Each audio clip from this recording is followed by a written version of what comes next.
Soft pause, a subtle breath, as if searching for the right words. Sometimes life feels like a long road at night, quiet, heavy, and you walk it trying to understand why certain moments shaped you the way they did, why certain people entered your world, and why some stayed long after they should have left. And tonight I want to talk about something many carry silently, something that often hides behind strength, behind kindness, behind a heart that tries too hard. Why women overgive in toxic relationships, not because they're weak, not because they don't know better, but because they carry a fire inside them that, when pointed at the wrong person, burns them instead of lighting their path. So let's walk through this together, slowly, honestly. 5 truths, 5 keys to understanding why this happens and how to rise from it. When we talk about why so many women end up giving more than they should in relationships that only drain them, we have to start with something quiet, something subtle, something that often begins long before the relationship even exists. It's this deep, almost invisible belief that love is not something they deserve. It's something they must earn. And this belief doesn't announce itself. It doesn't knock on the door and say, "Hey, I'm here to complicate your life." No, it's woven into the small moments of childhood, the early lessons of being praised for being agreeable, polite, well-behaved. It's in the way they were told to share, even when they didn't want to apologize just to keep the peace, to smile so others wouldn't feel uncomfortable. It's in the way they were rewarded for silence and punished, even subtly, for taking up too much space. So when they grow up and step into relationships, there's a script already written in their hearts. A script that says, if I just love harder, they'll love me back. If I just stay patient, they'll see my worth. If I keep giving, they'll finally give something too. And this belief becomes so normal that they don't even question it.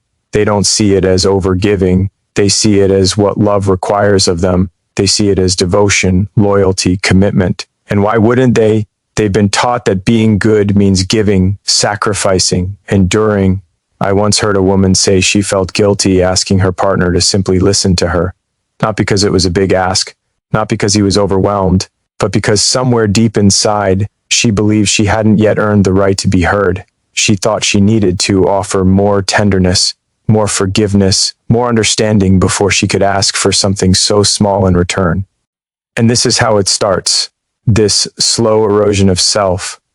Giving becomes a reflex, and asking becomes a burden. You'll see it in the way she apologizes before she speaks. You'll see it in the way she excuses behavior that cuts her down. You'll see it in the way she explains to others he's just stressed or he's going through a lot, even if she's the one quietly carrying all the weight. Women like this don't overgive because they're weak. They overgive because their entire identity has been shaped around proving that they're worthy through effort. And toxic partners, they can sense that. They know how to take advantage of someone who's convinced love is a prize they must constantly compete for. Because when someone believes they have to earn love, they tolerate treatment that should never be tolerated. They give second chances, third chances, 10th chances, not because the other person deserves it, but because they think they haven't tried hard enough yet. They think the problem is their lack of effort rather than the other person's lack of respect. It's heartbreaking to watch. It's like seeing someone walk across a desert, carrying water for a person who refuses to take even a sip, and still the woman says, maybe if I offer more, they'll finally drink. And the truth is they do it because inconsistency feels familiar. When love has always been something you have to chase, it feels normal to keep chasing. When affection comes in crumbs, you start believing crumbs are a feast. When someone gives you just enough warmth to keep you hopeful but not enough to sustain you, you internalize the idea that your job is to prove you're worth more. A therapist once said that people repeat patterns not because they're comfortable, but because they're familiar. A woman who grows up believing she must earn love will find herself drawn to relationships where she's given the chance over and over to do exactly that. It's not conscious, it's not intentional, it's a wound looking for a familiar shape. And the most painful part, when she does offer love freely, generously, with her whole heart, toxic partners often respond with indifference or entitlement. They assume she'll keep giving because that's what she's always done. They stop appreciating it, they stop seeing it, and she grows smaller and smaller, trying to compensate for their lack of reciprocity. Yet she keeps giving. Why? Because she believes that if she stops, the relationship will crumble and she'll blame herself. Because she believes love is something fragile, something easily lost, something that disappears unless she holds it together with every ounce of her being. But real love doesn't need to be forced. Real love doesn't require you to sacrifice your entire self just to keep the other person comfortable. Real love doesn't demand you bleed to keep someone else warm. Still, so many women continue this cycle because no one taught them a different definition of love. They weren't shown that they're worthy simply by existing. They weren't shown that relationships are supposed to be mutual, balanced, shared, not won through relentless giving. And here's the quiet truth many don't realize. When you believe you must earn love, you will always attract people who make you work for it. You'll attract those who take and take because they know you'll give and give. You'll find yourself drawn to situations where your worth is constantly questioned because you've never been in spaces where it's simply assumed. And that's where the healing begins, not in giving less, but in understanding why you felt the need to give so much in the first place, not in shutting your heart down, but in learning to open it toward people who don't require you to shrink to fit their comfort. The moment a woman realizes she doesn't need to earn love, everything shifts.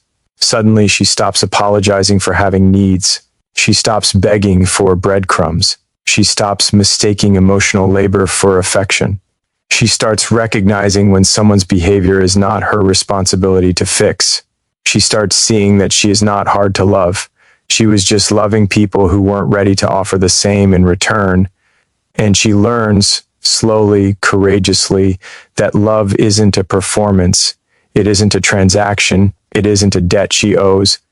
Love is something she deserves simply because she exists, because she breathes, because her heart, just as it is enough. And when she finally believes that, she stops over-giving, she stops over-explaining, she stops over-sacrificing, and she starts living. There's something hauntingly beautiful about the very beginning of certain relationships, the kind that sweep you up so fast your feet barely touch the ground. You meet someone and suddenly the world feels louder, brighter, sharper. Your heart beats like it's trying to tell you a secret. Every message feels electric. Every glance feels like the universe has turned its gaze toward you. And that feeling, that raw rush, it's intoxicating. It feels like destiny. But sometimes what feels like destiny is really just intensity wearing a disguise. A lot of women, especially those who've been starved of genuine care or consistency in their past, end up confusing that intensity with love. They don't know that real love, steady love, quiet love, can feel almost unfamiliar next to the firestorm of emotion that some people bring into their lives. So when someone enters with passion that burns too hot too fast, they mistake the heat for something soul deep. But sometimes that heat is just the spark of chaos, not connection. You see it in how quickly things escalate. A person who showers you with compliments before they even know your middle name. Someone who says, "I've never met anyone like you" on the third date. Someone who looks at you with that kind of urgency, like you're the missing piece of their puzzle, when they haven't even taken the time to see what shape your heart is. It's flattering, it's overwhelming, it's addictive. But addiction and love, they're not the same thing. There's a pattern psychologists talk about, trauma bonding. It sounds heavy, but it's simple. It's when your heart gets hooked on the cycle of highs and lows, when the breathtaking moments feel so good that you become willing to tolerate the painful ones. When the sweetness is so sweet you forgive the bitterness, when the apologies feel like they carry more love than the harm ever should have. Imagine someone who storms into your life like thunder, intense, dramatic, impossible to ignore. They say things no one's ever said to you. They make promises that feel cinematic. They tell you you're their everything. And maybe for a moment, you believe them. Why wouldn't you? It feels like the universe finally gave you something grand, something rare. But then, slowly, cracks show up. A sharp tone, a sudden withdrawal, a broken promise. moments that feel like cold water on your skin, and just as you start questioning it, they turn soft again. They apologize with a trembling voice. They hold you like you're the only thing anchoring them to the world. They say, "I'm sorry, you mean everything to me." And that softness after the storm hits even harder. The contrast makes it feel deeper, more meaningful, like the pain was just part of the love story. That's not love. That's chemistry mixed with chaos. That's adrenaline disguised as connection. Real love isn't a roller coaster. It's not supposed to leave you dizzy or guessing or breathless out of fear. Real love feels like a steady heartbeat, not an earthquake. I once heard a woman describe how she knew something was wrong. "I only felt close to him after we fought. The makeup moments were the only times he seemed truly loving. I started craving the apologies, not the affection." That's what intensity does. It tricks the mind into believing that the emotional peaks are proof of depth. That passion must be proportional to pain. That love without drama is boring or empty. But think about this. A flame that burns too hot will consume everything around it.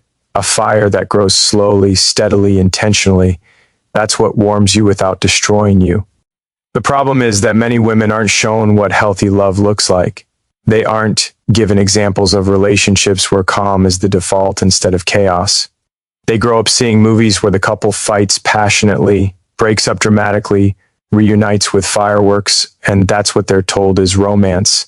They're rarely shown the quieter love, the kind that builds slowly, layer by layer, moment by moment, the kind where trust grows like a tree, not like an explosion, the kind where someone asks how your day was every day, not because they're trying to win you, but because they care. The kind where communication is gentle, not weaponized. The kind where affection isn't a reward for forgiveness, but a constant.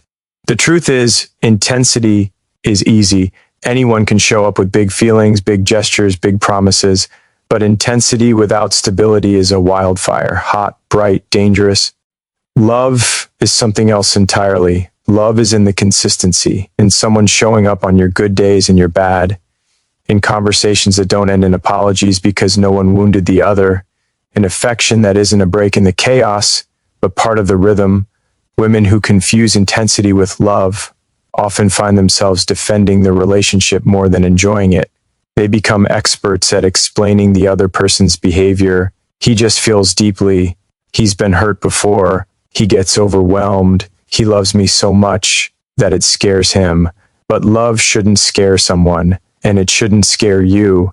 Love shouldn't feel like walking on unstable ground, waiting for the next tremor. What's heartbreaking is how many women mistake silence for peace and chaos for passion. They believe the calm after the storm is the reward.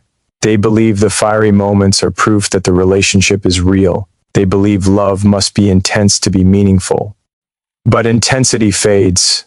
Intensity always fades. And when it does, what remains is the real foundation, if there ever was one. A woman once shared that the moment she realized she hadn't been in love but in intensity was when she met someone new who treated her with gentle consistency. At first, she thought something was wrong.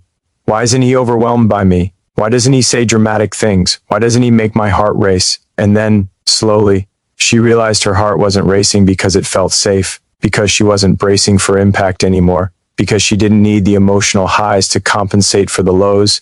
Sometimes the greatest healing comes not when you walk away from intensity, but when you finally experience what true emotional safety feels like. To anyone who's been caught in that cycle, who's mistaken chaos for connection, just know this: you weren't foolish, you weren't weak, you were responding to intensity that felt like love, because that's what you were conditioned to see as love. But now you know differently. And knowing differently is the first step to choosing differently. Love isn't supposed to burn you alive. It's supposed to light the way. There's something profoundly moving about the way many women show up for the people they love. There's a softness, a steadiness, a kind of quiet emotional bravery that almost feels sacred. It isn't something they announce or brag about. It's something they are. It exists in their bones, in the way they sense a shift in tone before a word is spoken, in the way they carry not only their own emotions, but the weight of someone else's without being asked. And this instinct This natural urge to care, to soothe, to mend. It's beautiful, it's powerful, but in the wrong hands, it becomes the very thing that hurts them. Because being a natural emotional caretaker in a toxic relationship is like pouring water into a broken vessel. No matter how much you give, it never fills. It just leaks endlessly, silently, leaving you empty while they remain unchanged. There's a certain kind of woman who walks into a room and immediately senses who needs comfort. She knows who's hurting without being told. She notices the slight shift in someone's breathing, the tremble in their voice, the heaviness behind their eyes.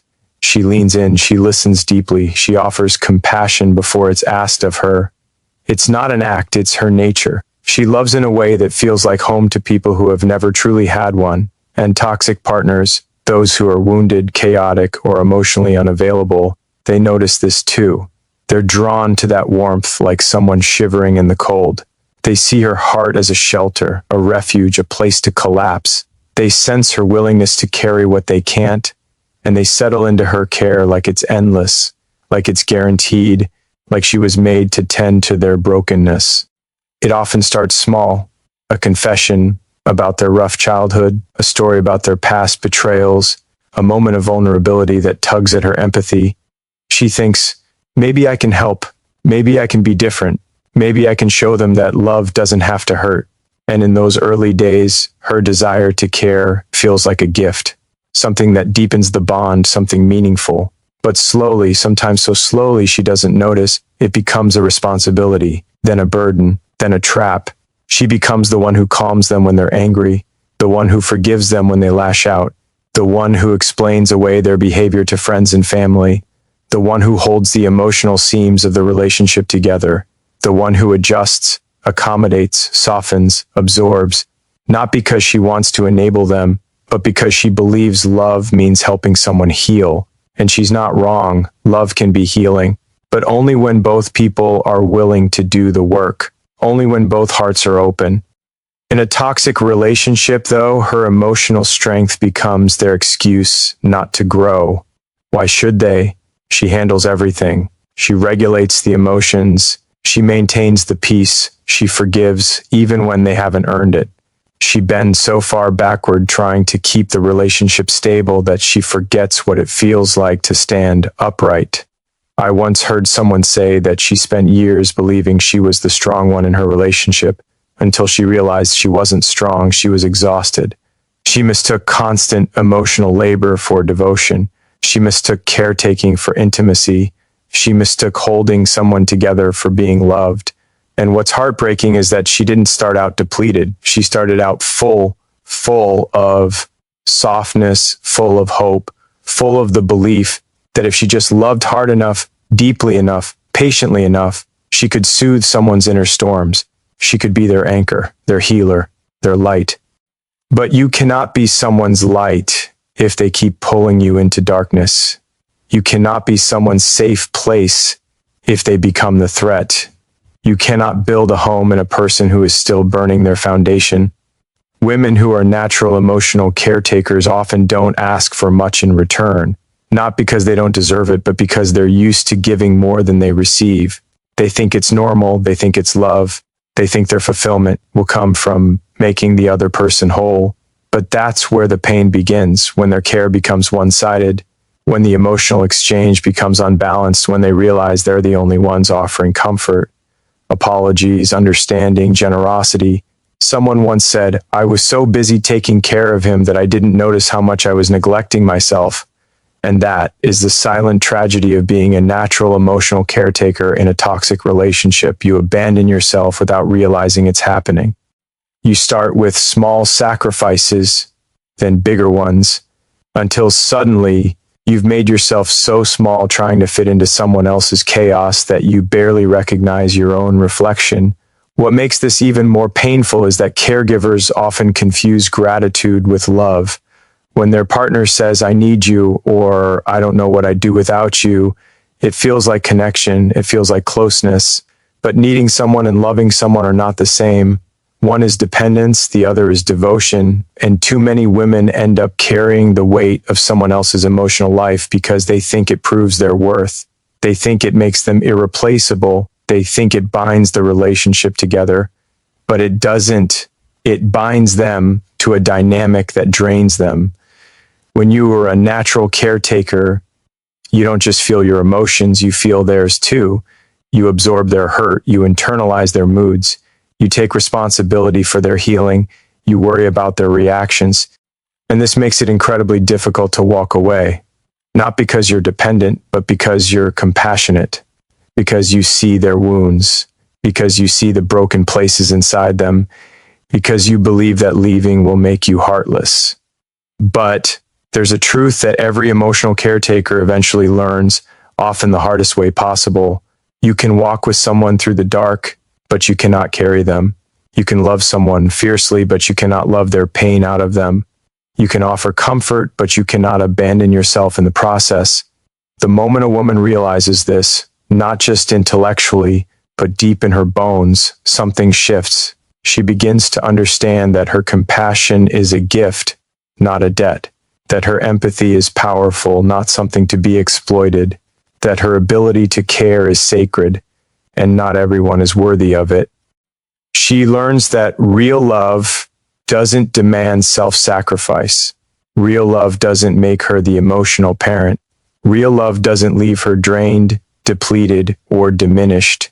And when she finally chooses to give her care to someone who actually reciprocates, someone who carries their share, someone who doesn't let her drown while calling it devotion, that's when everything changes. She realizes she never needed to shrink to be loved. She just needed to give her heart to someone who wouldn't treat her compassion as an endless resource. Because emotional caretakers aren't meant to fix broken people. They're meant to be loved by people who don't break them. There's a quiet ache that lives inside a lot of women, an ache that doesn't show up in conversations or photographs or the way they carry themselves in public. It's something deeper, something most people never see, and it's the fear of being alone. Not because solitude is terrifying in itself, but because they've been taught for so long and in so many ways that being alone is a kind of failure, a kind of emptiness, a sign that they weren't chosen, weren't valued, weren't enough for someone to stay. This fear doesn't arrive suddenly. It grows over time, shaped by messages from family, culture, childhood stories, the movies they watched, the things people whispered when a woman reached a certain age. Without a partner, why is she still single? She must be too picky. She should settle down. Subtle or not, the message sinks in. A woman alone is incomplete. So when she enters a relationship, even a toxic one, she clings to it. She holds on even when the ground shakes beneath her feet, because the idea of walking away feels like stepping into an abyss. She fears that silence will replace his voice, even if his voice is sharp. She fears that emptiness will replace his presence, even if his presence drains her. She fears that loneliness will feel worse than the pain she already knows. Pain becomes familiar. Pain becomes predictable. Pain becomes something she can navigate. But loneliness? That feels like an unknown landscape, one without a map, one where she's not sure she'll find her way home. I once heard someone describe it perfectly. She said, being with him hurt, but at least I wasn't alone. I knew what to expect. I knew how to handle the chaos. There was no joy in her voice when she said it, only a kind of weary acceptance, like she'd been walking with a weight on her back for so long that she forgot she could put it down. The truth is, toxic relationships don't always look like screaming matches or manipulation that's obvious from the outside. Sometimes it's quieter, sometimes it's a slow erosion, a gradual dimming of her spirit. And she stays not because she loves the person, but because she fears the emptiness that might follow more than the hurt she already knows. Loneliness has a strange way of convincing people they're fragile, even when they've survived far worse things. It whispers things like, no one else will love you the way he does, or if you leave, you might never find someone again. Or maybe this is just how relationships are. The voice of loneliness is persuasive because it taps into something primal, the need to belong, to be connected, to be seen by another heart. Women who fear being alone often become experts at downplaying the pain. They say things like, it's not that bad, or he's not perfect, but who is? They learn to adjust their expectations, first a little, then a lot. They stop asking for what they need because they worry the request will push him away. They tolerate neglect because the alternative feels unbearable. They convince themselves that the small crumbs of affection mean more than the moments of hurt, and the world around them doesn't always help. Friends might say, at least you have someone, as if any companionship is better than none. Family might say, relationships take work, without realizing that she's the only one doing the work. Society praises women who stand by their man, even when standing by him means walking further away from themselves. The fear of being alone becomes a cage with invisible bars, a cage she doesn't even realize she's trapped inside. And the saddest part is that she often doesn't see herself as strong, even though she's endured far more pain than most people could handle. She doesn't see her resilience. She doesn't see her capacity to rebuild. She only sees the empty space she might step into if she walks away. But here's the thing about loneliness. It's not the enemy. The fear of loneliness is. When a woman finally faces that fear, truly sits with it, truly confronts it, she discovers something surprising. Loneliness isn't a punishment. Sometimes it's a doorway. Sometimes it's a beginning. There was a woman who said that leaving her toxic partner felt like walking into a silent room at first, a room that echoed with all the doubts she'd pushed down for years. But after a while, she realized that silence wasn't empty. It was peaceful. It wasn't a void. It was a space where she could hear herself again, a space where she could breathe without bracing for the next blow, a space where she learned she didn't need someone else's presence to feel whole. But getting to that point takes courage, more courage than people talk about. It means unlearning everything she's been taught about needing someone to complete her. It means recognizing that being alone isn't the worst thing that can happen. Staying with someone who breaks you slowly, quietly, piece by piece, that's worse. Women who fear being alone often underestimate how capable they truly are. They think solitude will leave them shattered, but in reality, it's often where they discover their strength. It's where they reclaim their time, their energy, their dreams. It's where they begin living for themselves again, not for the approval or validation of someone who couldn't give it freely. And maybe the most powerful realization of all is this. Being alone doesn't mean being unloved. It doesn't mean being unworthy. It doesn't mean being forgotten. It simply means creating a life where peace is more valuable than proximity, where self-respect matters more than being chosen, where the company you keep is no longer determined by fear. The day a woman no longer fears being alone is the day she becomes unstoppable. It's the day she walks away, not because she's tired or because she's broken, but because she finally understands her worth. She realizes she doesn't need someone beside her to feel whole. She doesn't need someone to validate her existence. She doesn't need someone to make her feel less alone. She only needs herself, standing tall, breathing deeply, finally free. And once she steps into that kind of freedom, she never again settles for hurt simply to avoid the quiet. She chooses peace, even if it means solitude. She chooses herself, even if it means starting over. She learns that the fear of being alone was never a reflection of her weakness, but a reflection of how deeply she longed for connection. And now she knows she deserves a connection that doesn't cost her her soul. There's a kind of hope that lives deep inside many women, quiet, powerful, almost stubborn in its gentleness. It's the hope that their love can transform someone, not in a possessive way, not in a way that seeks control, but in a way that believes in the goodness that might be hiding underneath the chaos. It's the hope that if they just love hard enough, patiently enough, fiercely enough, the person standing in front of them will finally rise into who they could be. It starts with seeing potential, not what is, but what could be. They sense the softness in moments when their partner lets their guard down. They see flashes of empathy, small glimpses of vulnerability, pieces of a version of that person who is kind, steady, gentle. And those moments, they shine bright even if they're rare. They feel like promises. They feel like truth, even if the reality is far more fractured. So they hold on to that version. They hold on to it even tighter than they hold on to themselves. They think, if I just stay, if I just love them through this, if I just give them enough reason to feel safe, they'll change. And it's not naive, it's courageous in a way. But courage alone can't fix someone who isn't choosing growth for themselves. I knew someone who loved a man who kept disappearing. into his own storms. Anger, insecurity, old wounds that he carried like armor.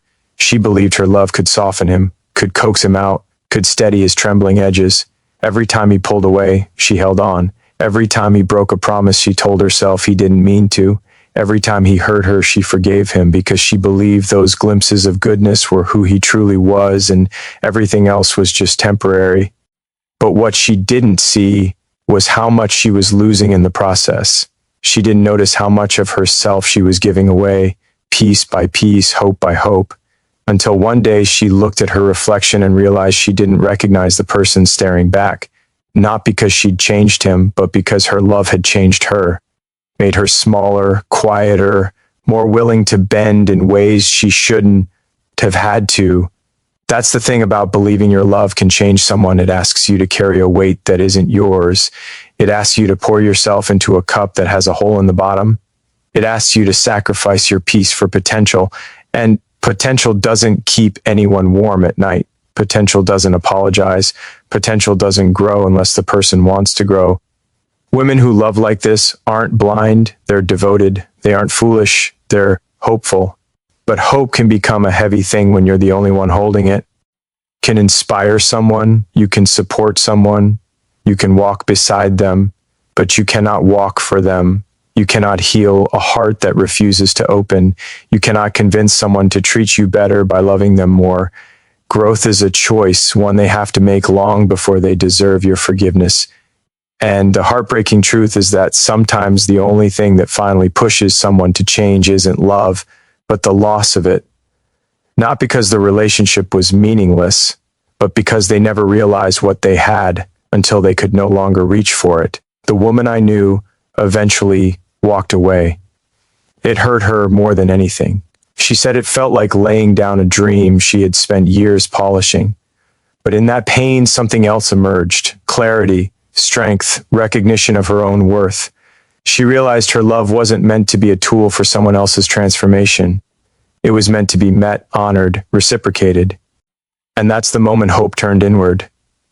The moment she stopped trying to change him and started choosing herself. Love can be a miracle, but it can't be a rescue mission. It can open doors, but it shouldn't lock you inside someone else's potential. Real love doesn't ask you to sacrifice your spirit for someone who refuses to rise. Real love grows when both people water it, not when one person drowns to keep it alive. And that truth, it can change everything. If you've ever overgiven in a toxic relationship, hear this. Your generosity wasn't a flaw. Your softness wasn't a weakness. Your love wasn't wasted. It's just time to redirect it toward yourself, because the kind of heart that gives too much is also the kind of heart that can rebuild, that can rise, that can choose something better. And you deserve better. You always have. Quiet pause, a steady breath, walk forward, gentle, brave, and finally free.